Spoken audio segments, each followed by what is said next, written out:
આ વિજય અચાનક મારો હોમાં આવીને ઊભો રહી ગયો તો મારો તો જીવ નીકળી ગયો તો બેના. ખરેખર જો આપણે ફસાઈ ગયા હોત તો આપણી શું હાલત થાત બેના? એ બધું છોડ, એક સવાલ મને ચારનો ખટકી રહ્યો છે. થોડી વાર પહેલા તે પોલીસને ફોન કરેલો ને બેના. જોરદાર હિંમત કહેવાય હો તારામાં. ભઈલા એ વખતે 211 પર ફોન કર્યો હતો. હા બેના, આટલા ટેન્શનમાં હોય તારા મગજમાં આટલો જોરદાર વિચાર ચોહી આવી જાય છે. પણ એનો શું ફાયદો ભઈલા? આટલું બધું હોવા છતાં આપણે ગીતાનું કશું બગાડી શકતા નથી. અરે મારી ફિલિંગ એ સેમ છે બેના. અરે બેના, દર વખતે આપણે ગીતાડીનું મૂઢું આમ કચડી નાખવા માટે બંને જણા પથ્થર જેવું મન મક્કમ કરીને નીકળીએ છીએ. અને ઓલી ગીતાડી જો સેજ ચાન્સ મળે કે તરત જ છટકી જાય છે. આપણને બંનેઓને ફૂટબોલના દડાને જેમ લાત મારીને જાણે આપણે કોઈ કોમેડિયન હોય ને એવું લાગે છે થોડા દાડાથી. ના ભઈલા, એનું અભિમાન તો તોડવું જ પડશે. એની આ ખુશીનું ગળું દબાવવું જ પડશે.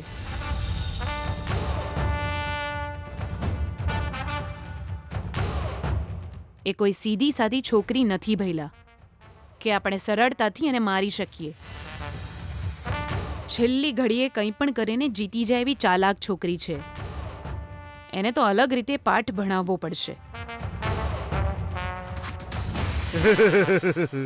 આપણે એને પાઠ ભણાવીશું કે પછી આપણે પાઠ ભણીશું? મન તો અત્યારે કોઈ સમજાતું જ નહીં બેના. જીજુને જ જો ને, ઓલા યુનિયન લીડર પ્રસાદને ફોન કરીને રિક્ષાની હડતાલ પૂરી કરાવી દીધી. તાર લાડકુવરનું ગાડું પાછું પાટે આવી જશે બેના. ટીપે ટીપે સરોવર ભરાય લોકો કહેશે ને બેના. એ એમ જ વિજય ચિલ્લર ભેગા કરીને લાખ રૂપિયા પૂરા કરી દેશે હો બેના. એવું ના થવું જોઈએ. ગમે તે થાય, એની ઓટો ચાલવી જોઈએ નહીં. એવું કંઈક પ્લાનિંગ કર બેના. એને રિક્ષા ચલાવતો બંધ કરવો એ કોઈ મોટી વાત નહીં, પણ એક રસ્તો બંધ થશે તો એ બીજો હોધી કાઢશે. આપણે એવું કામ કરીએ કે ના રહેગા બાંસ ના બાજેગી બાંસુરી. હે બેના? એની રિક્ષા જ ગાયબ કરી દઈએ તો?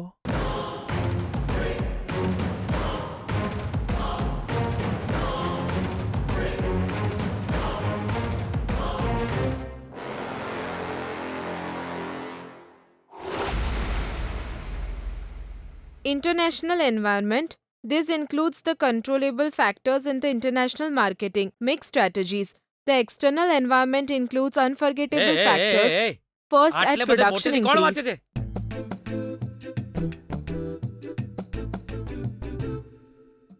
એ સુશીલા, યા તારી દીકરીને કહી દે, એના વાંચવાને કારણે મારા કાનના પડદા ફાટી ગયા. કે જરા ધીરેથી વાંચે. એ ભણે છે અને એ બાબતે હું નહીં ટોકું. એને જેમ ફાવે વાંચવા દો. ઓહો, એટલે કે એનું વાંચવાનું પૂરું ના થાય ત્યાં સુધી મારું સુવાનું શરૂ નહીં થાય. તકલીફ હોય તો જઈને કહો ને. External environment includes unforgettable factors. આ બધું શું છે ગીતા? તું જરા ધીરેથી વાંચીશ તો તને યાદ નહીં રહે કે? બીજાના કાન ફાટી જાય એટલે મોટેથી શું કામ વાંચે છે? સોરી પપ્પા, તમારી ઊંઘ ઉડી ગઈ હોય એવું લાગે છે. હા, હવે થોડું ધીમેથી વાંચજે, સમજી ગઈ ને? ના પપ્પા, હું તો આ જ રીતે વાંચીશ. કેમ બેટા, મારી ઊંઘ બગાડવા માટે? હે, હું તો રોજ કોલેજ જાઉં છું, હું તો રોજ ભણું છું, પણ પપ્પા એને ભણવાનું છૂટી જાય છે ને. એ મતલબ કોણ છે બેટા? બીજું કોણ હોય? તમારા જમાઈ રાજ. સુશીલા, તું કોઈ સામાન્ય સ્ત્રી નથી હો કે? બાળકને હિંચકો પણ હિંચકાવે અને ચૂંટલી પણ ખાણી લે. તારો જમાઈ નથી હે, નોકર છે ઘરનો. પપ્પા, મમ્મી બિલકુલ સાચું કહે છે. હું વિજય માટે જ આટલું મોટેથી વાંચું છું. હે, વિજય માટે મોટેથી વાંચી રહી છે ને એમ? વાંચ વાંચ વાંચ. મારું દુર્ભાગ્ય, નસીબ જ ખરાબ છે. પણ તું આટલે મોટેથી જે બોલે છે ને એ આપણા ઘરની આસપાસના લોકો પણ સાંભળશે. ના પપ્પા, એ તો ઓટો ચલાવે છે ને, કામ કરે છે એટલે ભણી નથી શકતો. બીજું કંઈ નહીં તો એના ફ્રી ટાઈમમાં આ રેકોર્ડિંગ ઓન કરીને સાંભળશે તો એને યાદ પણ રહી જશે અને સમજમાં પણ આવશે. એટલે જ હું આ રીતે વાંચીને રેકોર્ડ કરું છું પપ્પા. અરે આ શું કરી રહી છે તું? અરે પેલો ભણી શકે એટલા માટે તું મારી ઊંઘ કેમ બગાડી રહી છે? જો સુશીલા, મારી વાત ધ્યાનથી સાંભળજે. પેલા મંત્રીના દીકરા માટે વારંવાર મારી ઊંઘ ખરાબ નહીં કરવા દઉં હું. તારી દીકરીને કહી દે કે ધીમેથી વાંચવું પડશે ને.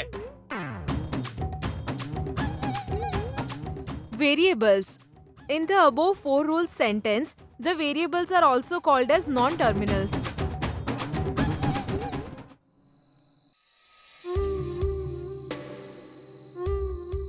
અરે વિજય, તું અહીં કેમ બેઠો છે યાર?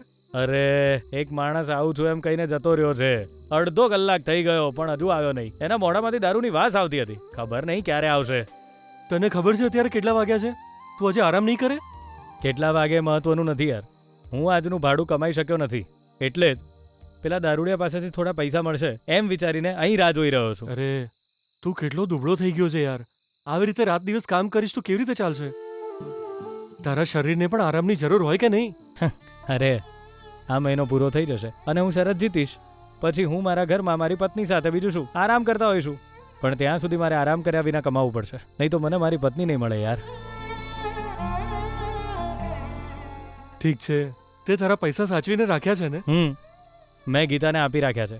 તેમ છતાં અત્યાર સુધી જે કમાયો છું એ પૂરતું નહીં થાય. મારે એક જ ઝટકે 30-40 હજાર રૂપિયા કમાવા પડશે તો જ મારામાં હિંમત આવશે. આવું કંઈક સેટિંગ પડી જાય ને તો જ 1 લાખ રૂપિયા ભેગા થશે. પણ તને એવું કોઈ કામ પણ મળવું જોઈએ ને?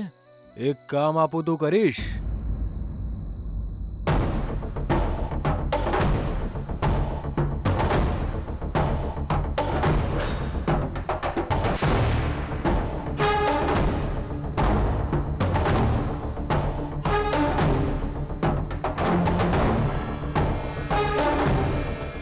બોલ ભાઈ, તને બહુ પૈસા મળશે.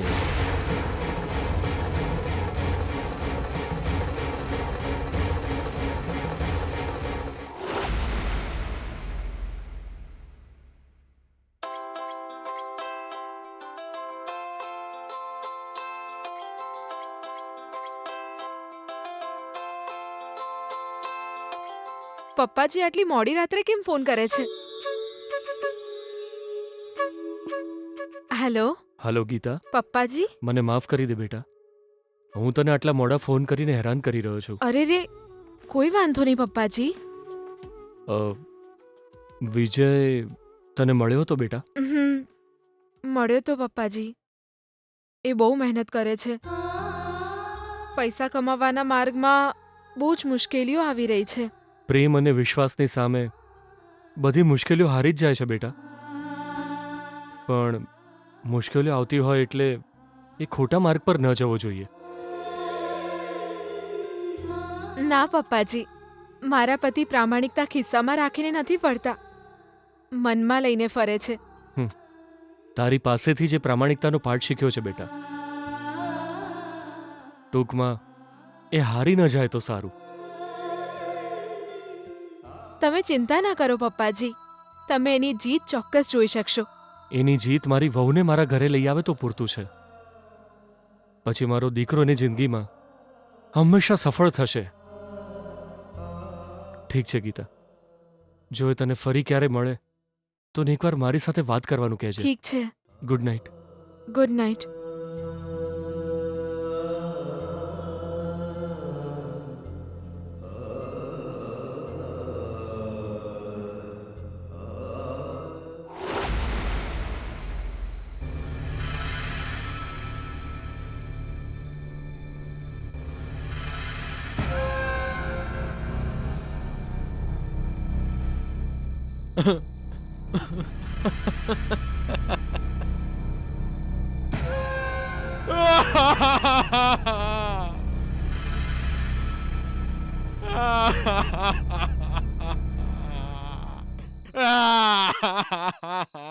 સર સર સર સર ઊભા રહો સર, રડશો નહીં. તમે રડો છો કેમ સર? હું પહાડોમાં બ્લાસ્ટ કરવાનું કામ કરું છું.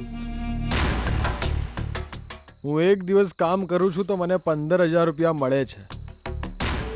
મારે કાલે ત્યાં જવાનું હતું પણ શું કરું, આજે મારી તબિયત બગડી છે અને બીમાર વ્યક્તિઓને એ જગ્યાએ કામ કરવા નથી દેતા. મારે કાલે વ્યાજના 5,000 રૂપિયા ચૂકવવાના છે.